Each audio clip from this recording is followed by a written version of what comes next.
It's the first Wednesday of the month, and in my neighborhood, I hear this.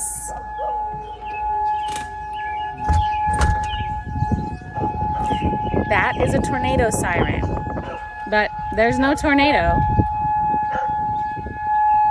The sky is cloudy, but pretty clear. It's loud. So then the siren winds down. Okay, I guess they're not going to do the announcement. But before the siren, there was an announcement that said, this is the monthly test of the severe weather warning system. So that is a tornado siren. Normally, if you hear that siren in your neighborhood, you would find shelter. You would go to your basement or to an inside room with no windows to be safe and protected. But I know that every month, on the first Wednesday of the month, my town tests those sirens.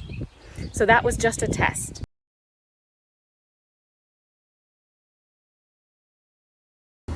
Have a great day and go practice English.